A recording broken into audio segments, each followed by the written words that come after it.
आज हम लोग ऑनलाइन अटेंडेंस लेना सीखेंगे कि किस तरह से हम अपने सेंटर पैनल से ऑनलाइन अटेंडेंस ले सकते हैं और ये सेम अटेंडेंस स्टूडेंट पैनल में शो करवा सकते हैं, वो भी ऑटोमेटिक।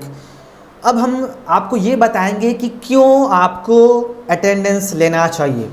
क्योंकि सब अटेंडेंस लेना इसलिए ज़रूरी है कि जिस बच्चे का आप सर्टिफिकेट देंगे, अगर वो किसी गवर्नमेंट या प्राइवेट सेक्टर में अगर वो सर्टिफिकेट लगाता है तो बाय द वे कभी कभी ऐसे केसेस आते हैं जहां पर आपको उन्हें अटेंडेंस प्रोवाइड कराना पड़ता है। तो वहां पे आप अटेंडेंस यहाँ से आप एक्सेल में एक्सपोर्ट करके आप उन्हें अटेंडेंस प्रोवाइड कर सकते हैं।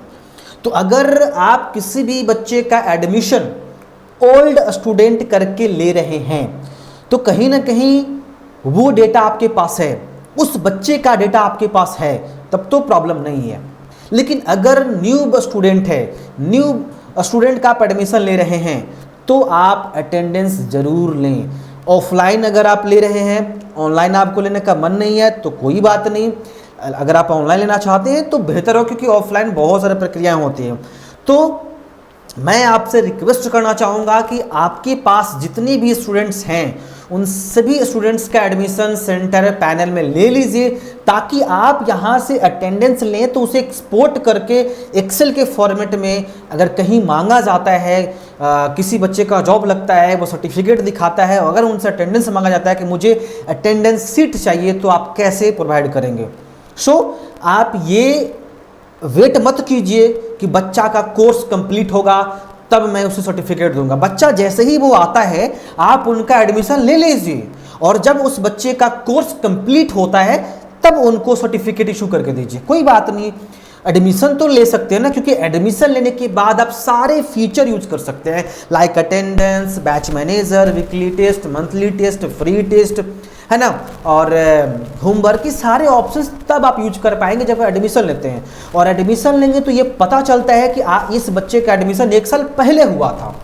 अब आप आज एडमिशन लीजिएगा, कल सर्टिफिकेट इशू कर दीजिएगा, तो इसकी डेटा आपके सेंटर में ऑफलाइन डायरी में होनी चाहिए, क्योंकि प्रूफ आपके पास होनी चाहिए कि बच्चा आपके पास 1 साल पहले से स्टडी कर रहा था, उसका अटेंडेंस है, उसका सेशन है, उसकी डिटेल्स है, तब कोई प्रॉब्लम नहीं है। लेकिन अगर न्यू स्टूडेंट है तो भैया सेंटर पैनल में एडमिशन आप ले ही लीजिए, ताकि पूरी रिकॉर्ड आपके पास हो। और अगर कोई ओल्ड स्टूडेंट है तो कोई बात नहीं, ओल्ड स्टूडेंट करके एडमिशन लेने के बाद आप 4 दिन बाद सर्टिफिकेट इशू कर दीजिए, कोई प्रॉब्लम नहीं है, क्योंकि डेटा आपके पास था, आपके पास प्रूफ है, अटेंडेंस है, डायरी मेंटेन है, सब कुछ है, तो कोई प्रॉब्लम नहीं है। लेकिन न्यू स्टूडेंट है तो प्लीज़ एडमिशन ले लीजिए, आप सारे फीचर्स को यूज़ कीजिए। तो चलिए देखते हैं, यहाँ पर आप देखेंगे तो स्टूडेंट अटेंडेंस का एक फीचर है, इस पर क्लिक कीजिए। एक चीज़ और ध्यान दीजिए, अटेंडेंस लेने के लिए भी आपको बैच बनानी पड़ेगी, क्योंकि अटेंडेंस जो आप ले रहे हैं वो किस बैच में ले रहे हैं, क्योंकि इतने सारे स्टूडेंट आपके पास हैं, इतने सारे स्टूडेंट्स का लिस्ट है, तो अटेंडेंस लेने में प्रॉब्लम होगी। तो बैच बना लीजिए, उस बैच के अंदर जितने भी बच्चे हैं सबको ऐड कर लीजिए, ताकि अटेंडेंस लेते टाइम ईजी हो। मैं अटेंडेंस लेने के बाद आपको ये भी बताऊंगा कि जिस बच्चे का अटेंडेंस कंप्लीट हो जाता है तो स्टूडेंट पैनल में किस तरह से शो करवाया जाता है और किस तरह से आप एक्सेल में एक्सपोर्ट कर सकते हैं। ठीक है, तो चलिए लेते हैं। तो यहाँ पे 2 ऑप्शन है, पहला है ऐड अटेंडेंस और दूसरा है व्यू। तो यहाँ पे अगर आपको अटेंडेंस लेनी है, और ध्यान दीजिएगा कि अटेंडेंस आप एक ही बार ले सकते हैं।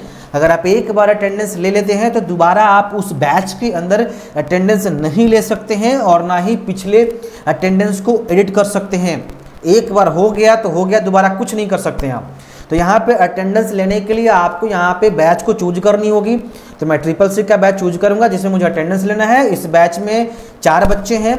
अब यहाँ पे बगल में दिखाता है, यहाँ पे देखिए अब्सेंट और प्रेजेंट। तो ये बच्चा अब्सेंट था, अब्सेंट मैंने करा, ये प्रेजेंट। सो यहाँ पर आपको अब्सेंट और प्रेजेंट को चूज करना है। तो जो बच्चा अब्सेंट है उसे अब्सेंट पे टिक आउट कीजिए, जो प्रेजेंट है प्रेजेंट पे टिक आउट कीजिए। देन आपको यहाँ पे सबमिट करना है। तो मैंने ऑलरेडी यहाँ पे अटेंडेंस ले रखा है, सो यहाँ पे हम दोबारा सबमिट नहीं कर सकते हैं, जैसा कि मैंने आपको बताया। सो मैं किसी और बैच में मैं यहाँ पे अटेंडेंस लूंगा। इस बैच में एक ही बच्चा है, तो मैं यहाँ पे अब्सेंट पे क्लिक करता हूँ और यहाँ पे मैं सबमिट पे क्लिक करता हूँ, अटेंडेंस मेरा डन। जिसका अटेंडेंस हो चुका है, अगर आप उसको व्यू करना चाहते हैं तो व्यू अटेंडेंस पे क्लिक कीजिए। व्यू अटेंडेंस पे क्लिक करने के बाद आप किस बैच का अटेंडेंस आपको चेक करना है, उस बैच को चूज कीजिए। और यहाँ पे आप देखिए इस बैच में एक ही स्टूडेंट है तो उसका यहाँ पे अटेंडेंस दिखाई दे रहा है। अब अटेंडेंस देखने के लिए देखिए पहला ऑप्शन है व्यू अटेंडेंस और एक्सपोर्ट अटेंडेंस। तो व्यू मतलब आप यहाँ पे देख सकते हो कि इसका आज के डेट में अटेंडेंस लिया हुआ है। अगर इसका अटेंडेंस प्रीवियस 1 मंथ से लिया गया होता तो सारे डेट यहाँ पे शो करते हैं और उसका स्टेटस। लेकिन इस बच्चा का एडमिशन मैंने जो है लिया था, उसके बाद मैंने पहली बार अटेंडेंस लिया है तो सिर्फ एक ही अटेंडेंस दिखाई दे रहा है। अगर यहाँ पे 1 महीने का अटेंडेंस होता, 1 साल का होता तो पूरी लिस्ट यहाँ पे आ जाती। ठीक है, तो ये तो हो गया व्यू। दूसरा यहाँ पे एक बटन है आपका एक्सपोर्ट। आप चाहें तो इस बच्चे का अटेंडेंस पूरे 1 साल का आप एक्सपोर्ट कर सकते हैं। मीन्स जब से बच्चा आपके पास स्टडी कर रहा है और जब से आप इसका एडमिशन ले रहे हैं, तब से लेकर के आज तक के ये पूरा का पूरा एक्सेल फाइल में एक्सपोर्ट करके आपको दे देगा। ओके, तो अगर आपको इस बच्चे का पूरा अटेंडेंस शीट डाउनलोड करना है ताकि उसका यूज हो सके हर जगह, तो आप इसको एक्सपोर्ट कर सकते हैं, राइट। तो यहाँ पे एक ही बच्चा था इस बैच के अंदर, तो एक ही बच्चा शो करा, तो आपको समझने के लिए काफी है। तो मैं यहाँ पे एक्सपोर्ट अटेंडेंस पे क्लिक करता हूँ, राइट, मैंने क्लिक करा। अब यहाँ पे देखिए पीडीएफ फाइल में मेरा एक्सेल सीट डाउनलोड हो चुका है, मैं इस पे क्लिक करूंगा और यहाँ पे आप देखेंगे कि ओपन करता हूँ, आपको यस करना है। उसके बाद देखिए कि इस तरह से एक्सेल फाइल के अंदर ये अटेंडेंस आ जाता है। बट आप ये कहें कि यहाँ पे अटेंडेंस है कहाँ, तो यहाँ पर एक ही अटेंडेंस है क्योंकि इस बच्चे का अटेंडेंस पहली बार लिया गया था। अगर इसका अटेंडेंस पिछले 1 महीने का होता तो इस लिस्ट में पूरे भरे होते। तो यहाँ पे एक ही दिन मैंने ले रखा है। दूसरी प्रॉब्लम कि यहाँ पे हैश हैश करके एक एरर आ रहा है। तो एक एरर नहीं है, बल्कि इसमें जगह नहीं है इस कॉलम के अंदर। सो इस कॉलम के अंदर जगह नहीं है इसलिए ऐसा दिखा रहा है। तो इस कॉलम को थोड़ा सा ना इसकी विड्थ को बढ़ा लीजिए। तो आप एक कॉलम पे क्लिक कीजिए और इसको ऐसे खींच करके बड़ा कर लीजिए। अब यहाँ पे डेट आपको दिखाया जाएगा। ठीक है, तो इसी तरह से लिस्ट आता है कि 1 साल का पूरा इस तरह से एक्सेल शीट आ जाएगा। एक्सेल शीट में इस तरह से शो करवाया जाएगा पूरा अटेंडेंस। अब आप क्या कीजिए, एक और काम आपको करना होगा। यहाँ पे फर्स्ट रो पे क्लिक कीजिए और माउस का राइट बटन दबा करके इंसर्ट पे क्लिक कीजिए और एक ना रो इंसर्ट कर लीजिए। और इस रो के अंदर बच्चा का नाम, एनरोलमेंट नंबर, सर्टिफिकेट नंबर, ये 3-4 चीजें जो इंपॉर्टेंट है अपने हिसाब से, ये कंपलसरी नहीं है, आप खुद से डाल दीजिए। और डालने के बाद इसको दोबारा से सेव कर लीजिए। आप चाहें तो इसको पीडीएफ फाइल में सेव कर सकते हैं। सेव एज पीडीएफ कर लीजिए, फाइल में जाएंगे, सेव एज पे क्लिक करेंगे और यहाँ अब फाइल चूज करेंगे, ब्राउज जिसमें है मुझे सेव करनी है पीडीएफ फाइल, चूज करेंगे। देन यहाँ पे टाइप को पीडीएफ कर लेंगे। ये मेरा अटेंडेंस पीडीएफ फाइल में सेव हो जाएगा। आप चाहे तो इसमें बॉर्डर भी लगा सकते हैं, तो यहाँ पे ऑल पे क्लिक करके आप यहाँ पे बॉर्डर भी लगा सकते हैं। होम के अंदर आना है और यहाँ पे ऑल बॉर्डर पे क्लिक कीजिए, बॉर्डर लग जाएगा। प्रिंट करेंगे तो बॉर्डर भी आएगा। तो जैसी आपकी मर्जी, आप जैसा काम करना चाहिए वैसा कर सकते हैं। इस तरह से हम एक्सपोर्ट कर सकते हैं। अब बात आती है कि स्टूडेंट पैनल में कैसे दिखाया जाएगा। तो मैं इस बच्चे का ना आईडी पासवर्ड फाइंड करना चाहता हूँ। तो स्टूडेंट लिस्ट में जाएंगे और एनरोलमेंट नंबर पेस्ट करेंगे, तो मेरा यहाँ पे पासवर्ड आ गया। तो लॉगिन करने के लिए आपको एनरोलमेंट नंबर और पासवर्ड दोनों चाहिए।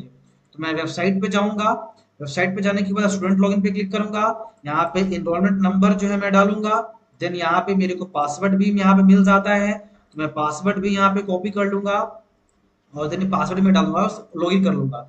यहाँ लॉगिन करने के बाद देखिए बच्चा यहाँ पे शो कर रहा है, सारी डिटेल्स यहाँ पे शो कर रही है ना। तो यहाँ पे हमें जाना होगा माय अटेंडेंस, इस पे क्लिक करना होगा। नाउ यहाँ पे देख सकते हैं कि बच्चा का एक पहली बार अटेंडेंस लिया गया था।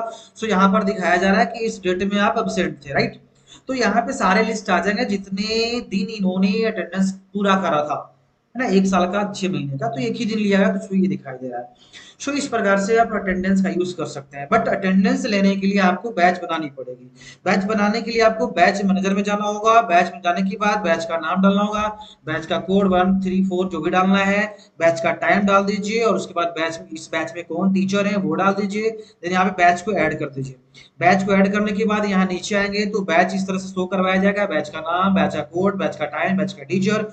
अगर आप चाहें तो इस बैच को डिलीट कर सकते हैं, डीएक्टिव कर सकते हैं, एडिट कर सकते हैं, और आप चाहें तो इस बैच के अंदर और स्टूडेंट्स को ऐड कर सकते हैं। पहला स्टूडेंट ऐड करने का पहला मेथड था कि आप ऐड स्टूडेंट पे जाएं, ठीक है, सॉरी, पहले आप बैच बनाएं।